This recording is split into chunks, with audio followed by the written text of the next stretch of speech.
नमस्कार दोस्तों, मैं हूं परविंदर सैनी। दोस्तों, आजकल झज्जर में जो इस तरीके से एक इनकाउंटर हुआ है उसकी गूंज पूरे प्रदेश के अंदर सुनाई दे रही है। और इस मामले को लेकर जहां पुलिस कह रही है कि इनकाउंटर हुआ है, वहीं दूसरी तरफ जो परिवार वाले हैं उनका कहना है कि ये एक फर्जी इनकाउंटर है। इसको लेकर डिग्गल गांव में एक बड़ी महापंचायत भी हुई और महापंचायत में जो है अल्टीमेटम दिया गया। दूसरी तरफ अब जो पंचायत के लोग हैं उन्होंने सीएम से भी मुलाकात की है और सीएम से उन्हें आश्वासन मिला है कि उन्हें न्याय जरूर मिलेगा।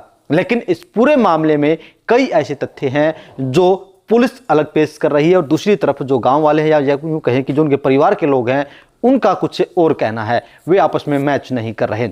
और इसी विषय को लेकर हमारे साथ हरियाणा के जाने माने गायक, कलाकार और पूर्व में पत्रकार रह चुके हैं देव कुमार देवा हमारे साथ हैं। देव कुमार देवा, आपका स्वागत है। जी नमस्कार। आपके जितने भी दर्शक हैं सब्सक्राइब जिन्होंने किया है उन सबको मेरी राम राम नमस्कार। और आपका भी बहुत बढ़िया यहाँ पे स्वागत है, अभिनंदन है। देवा, जिस तरीके से ये पूरा मामला चला है वो लड़का आपके गांव से ही है, तो आपके गांव में पंचायत भी हुई है, तो ये तर्क वितर्क क्यों चल रहे हैं? पुलिस कह रही है कि हमने उसे रोकने का इशारा किया, कह रहे हैं कि पहले उसने फायर किया, तो ये मामले सामने क्यों आ रहे हैं निकल कर? मुझे जो ऐसे आपने कहा कि देव कुमार देवा एक कलाकार पब्लिक का चेहरा है और दूसरा पत्रकार रहा है पूर्व में, और पत्रकारिता का कीटाणु कभी मरता नहीं।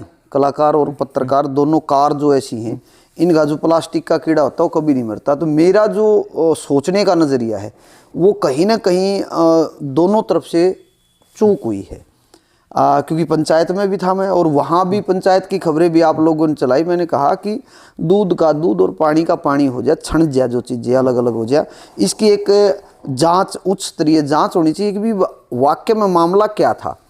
अब यहाँ जो पंचायत में हमारे जो परिवार वाले हैं, जो गांव वाले हैं, जो आनंद सिंह चेयरमैन है, वो प्रदीप भारतीय जनता पार्टी के प्रवक्ता, प्रदेश प्रवक्ता है, वो और परिवार के जो वेल विशेष है उनका कहना है कि इस मामले में पुलिस ने अपनी आइडेंटिफाई नहीं कराया कि हम पुलिस वाले और वो बगैर पुलिस की वर्दी में थे और एक आम नागरिक की तरह जो एक होटल पर खाना पीना होता है, कोई शराब वगैरह पी रहे होंगे, जो भी है, जो उसके पंकज के कहने के अनुसार जो पंचायत में चीज़ें निकल के आई और वहाँ उनका झगड़ा हुआ है। उसके बाद उनमें से किसी ने जो सीसीटीवी फुटेज है उसमें दिखाया कि वो लोग दो समझदार आदमी आके ये भी करे भाई कोई बात ना, झगड़ा हो गया, माफ़ी का वो हो।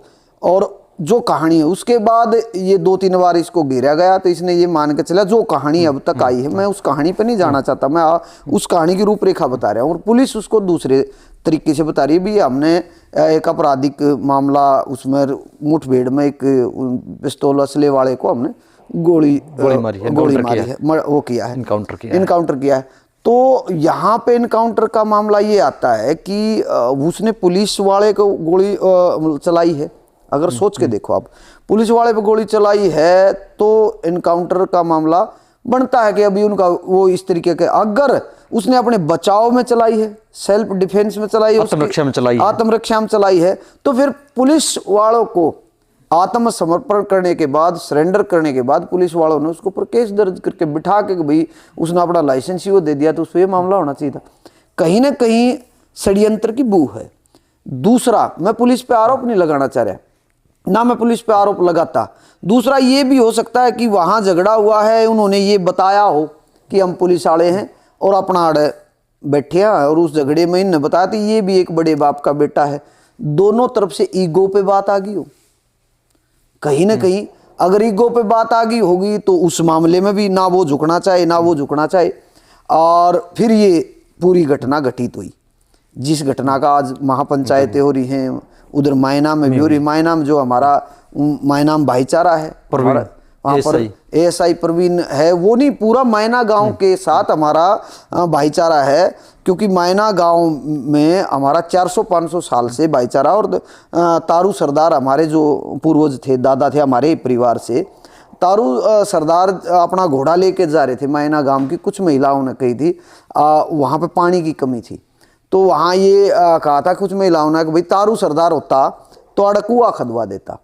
तो तारू सरदार जा था, उसने उन ताई बेला बेटी मैं तारू सरदार हूँ और कुआ खदवावांगे। तो वहाँ एक आज भी वो कुआ है, वो खदवाया था। उस टाइम से मायना का और हमारा डिगल का बहुत बड़ा भाईचारा है, आज तक हम मिलजुल के एक दूसरे के साथ हमारे साझा वो है, और वो ना टूट जाए, क्योंकि दोनों हमारे भाई हैं, पंकज भी और प्रवीण भी।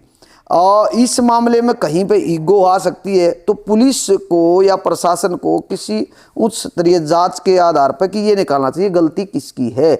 और ये आनंद चेयरमैन ने भी कहा है पंचायत में, अगर मेरे बेटे में गलती हो तो उस पर आपराधिक मामला बनाओ, अगर उस पर गलती नहीं है, उसको वैसे ही पुलिस ने अपनी ईगो में वो कराया, तो फिर पुलिस वालों की, उन जो पुलिसकर्मियों के ऊपर जांच हो, उनके ऊपर मुकदमे हो। अगर मेरे बेटे में तो हमारे पे मुकदमा हो। तो मेरा भी यही मानना है जो आनंद चेयरमैन ने कहा कि इसकी जांच हो, क्लियर चीजें निकल के आऊं।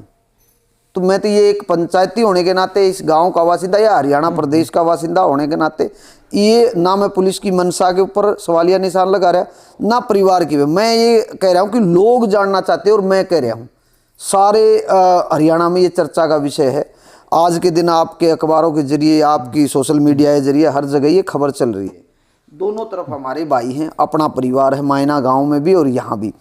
अब इस मामले की उच्च स्तरीय जांच हो, इसमें दूध का दूध और पानी का पानी निकल जाए, भाई किसने हरकत की। दोनों, वो पुलिसकर्मी है, ये एक बिजनेसमैन परिवार से है, राजनीतिक परिवार से, तो आपराधिक मामला इसके ऊपर भी कोई पहले नहीं है, ऐसा अब आज तक कोई आपराधिक मामला नहीं है।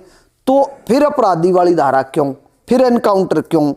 इसके बीच में जो हुआ है, जो चीजें हुई है, उन चीजों का खुलासा चाहती है ये आपके दर्शक जितने भी देख रहे हैं। देवा, मैं थोड़ा आपसे ये जानना चाहूंगा कि क्या आपको लग रहा है जिस तरीके से पूरा इनकाउंटर किया गया वो पुलिस में था, और इसके ऊपर कोई कह रहे कि कोई आपराधिक मामला नहीं था, दिल्ली में कोई मामला बताया गया इसके ऊपर, तो क्या आपको लग रहा है कि ये राजनीतिक परिवार से है कि दोनों अपनी अपनी अप्रोच करेंगे कि हमारे ऊपर आंच ना आए, पुलिस के ऊपर आंच ना आए, राजनीति के ऊपर कोई आंच ना आए? क्या आपको लगता है कि दोनों आपस में एक दूसरे की अपनी अपनी अप्रोच करेंगे?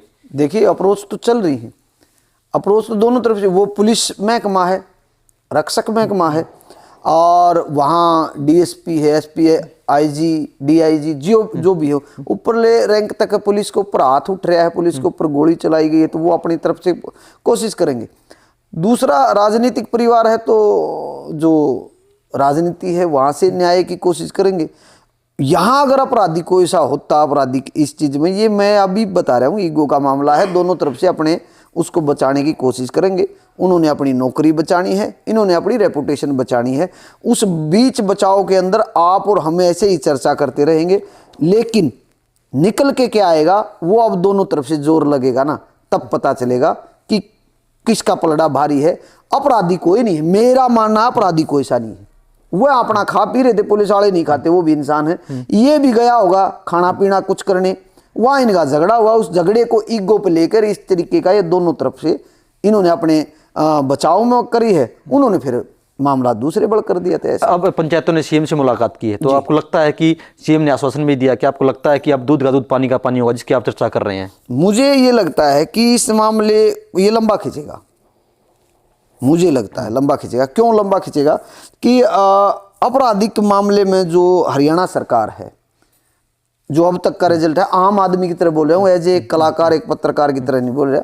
आपराधिक मामले जितने हैं, फिरौती के मामले हैं, धमकी के मामले हैं, जितनी भी थ्रेट आ रही हैं, रोजाना आए दिन बढ़ रही हैं, आए दिन थ्रेट पर थ्रेट हो रही है, आए दिन आपराधिक मामले, आए दिन लूटमार और फिरौती वो चल रही है। लेकिन सरकार की तरफ से अब तक कोई बड़ी नकेल नहीं डाली गई है। अपराधी लोग जो हैं इधर उधर बैठे, लेकिन बड़ी नकेल नहीं डाली गई है। इसलिए ये तो बहुत छोटा मामला है। बड़े, किसी को 10 करोड़ की थ्रेट, किसी को 2 करोड़, किसी 5 करोड़ की थ्रेट, आप रोजाना अपने सोशल मीडिया में है तो देखते हो। तो आपराधिक मामले में मैं मानता हूँ, मैं एक वासिंदा, एक वोटर होने के कारण, इस प्रदेश का वो होने के कारण, मैं मानता हूँ कि आपराधिक मामले में अब तक इस सरकार ने कोई बड़ा कदम नहीं उठाया है, और इस मामले में भी ढिलमुल रवैया हो सकता है। इस मामले में ढिलमुल रवैया हो सकता है कि इसका भी फैसला ऐसे ही टालमटोल कर दिया जाए। तो चलिए दोस्तों, आपके सामने है पूरे के पूरे तथ्य, क्योंकि परिवार भी अपना पक्ष रख रहा है और दूसरी तरफ जो पुलिस है उसका पक्ष भी पुलिस अपनी तरफ से रख रही है। लेकिन लग ऐसा रहा कि हो सकता है कि शायद मामला लंबा खींचे, और जिस तरीके से सीएम ने आश्वासन दिया है, हो सकता है इसका खुलासा जल्द भी हो सकता है। देव कुमार देवा, हमसे बातचीत करने के लिए आपका बहुत बहुत धन्यवाद। बहुत बहुत धन्यवाद, आप सबका बहुत बहुत धन्यवाद।